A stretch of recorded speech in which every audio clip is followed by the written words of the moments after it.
Say that again for the video. It's definitely a female rufous hummingbird, and it's this sort of emarginated shape on this tail feather is diagnostic for that species. Okay, great. Thank you. So it's definitely a rufous.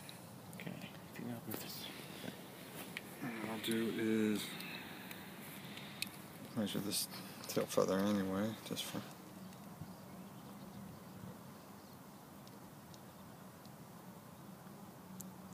Okay, 3.46. Oh, that takes cool. Okay. Well, I got your wing out. Let's get a wing measurement.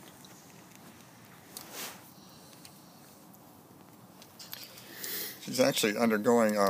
They will molt all of their feathers during the winter, so she's in the process of molting her feathers. What do you mean by molting her feathers? It's replacing all of her feathers. Oh, okay.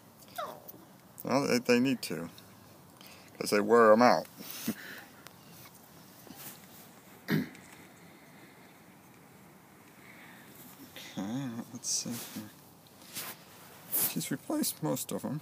Let's see, 9, 10.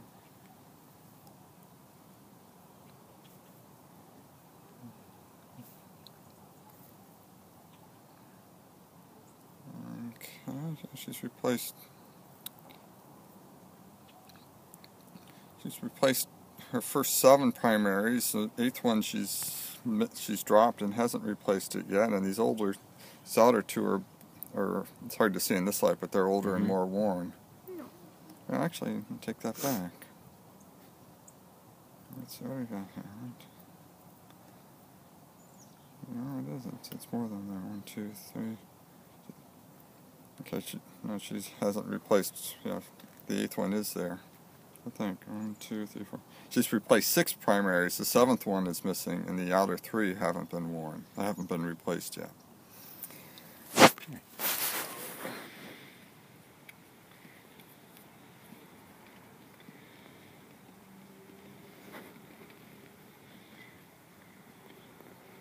So she's got a little bit to go yet in terms of the molt. Can you tell how old she is? That's where I'm going to now. And we'll try. We don't know if I'll be able to or not, but I suspect she's a. Let me look at this. I may have to get out in the light to see.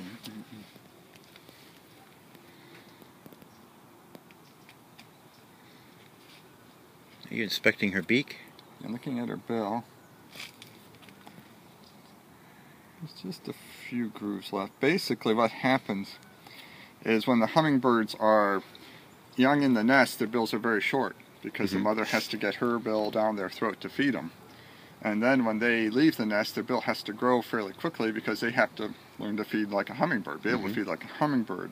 And in the process, there are these sort of grooves form on the side of the bill that the young birds have that they lose during the first winter.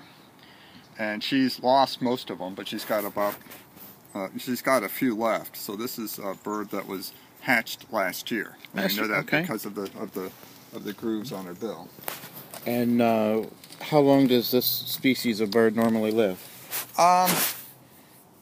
If they survive the first winter, which this one has, the average lifespan for the females tend to live longer than the males. The average lifespan is about 5 to 6 years. Oh, so we should expect to see her back then. Well, they don't all come back. Actually, only about 1 in 10 come back.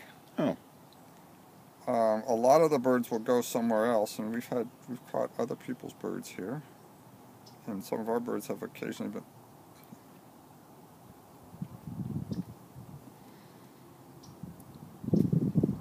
Some of our birds have occasionally 18, 19, okay, have turned up in this area. We had a bird that a couple of years ago. We had one that wintered in Alabama one year, and the next winter was up near Front Royal. And one of our birds in Maryland, the next winter was down in Georgia. Okay. And so, that's the type of thing that we can get from banding too, because if they get recaptured somewhere else. Now, where would her normal summer home be? It's the sort of northern Rocky Mountains, from about Yellowstone Park. Oh wow! And and the Cascades up from Oregon up to southeast Alaska. Okay.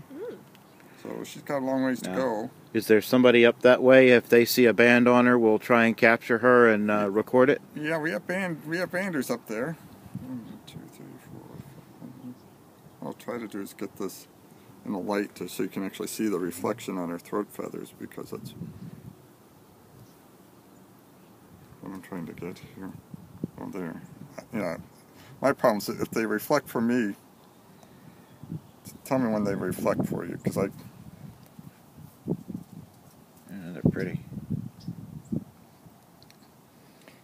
And the females have a little, they form sort of that little spot on the throat. The males, the whole throat will be orange like that, but the females